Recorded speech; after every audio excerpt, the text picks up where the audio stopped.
Ngibingelele babukeli emakhaya igama lami ngimuzi wakhe eBibo le ihlelo lelisha sha i-podcast lesha sha igama layo MBSDH ya ikhona la bafowethu Pinari nemaphethelo la bafowethu ngiphethe bhutlomkhulu la uzosichazela ukuthi igama lakhe ungubani awakabani usuka phi anenzawo mnakethu mina ke Bhoti vukile mntakethu ngivukele Bhoti ngiyaphila ngijabule kakhulu thanks for this opportunity oqala vele yeah ithuba lethu lethi vele sikhona la MBSDH oqala yebo indawo yethu it's a Christianity hub guys this place is a holy place even if you were living a different lifestyle mafika lana vele the first thing oqala is to get a deliverance to be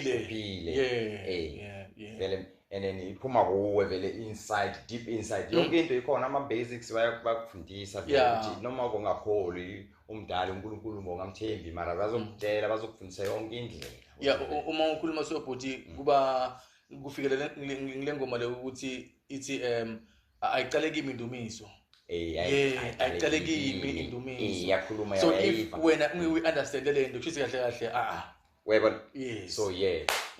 nami vele before I came lucky enough vele nginabangani khona la vele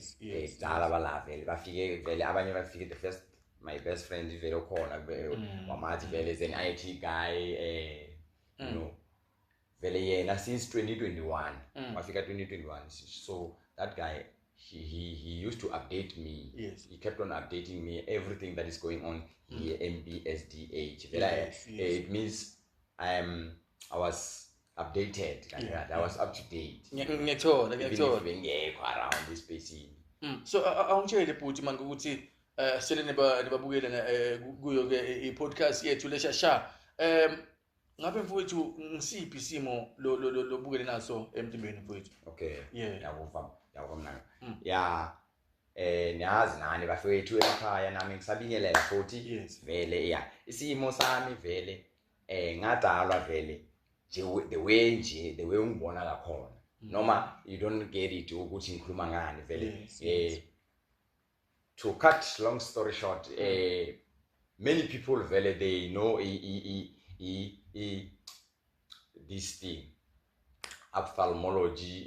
optometrist is a doctor for eyesight anyway most people we know optometric language we call it myopia someone who is partially sighted like me it's myopia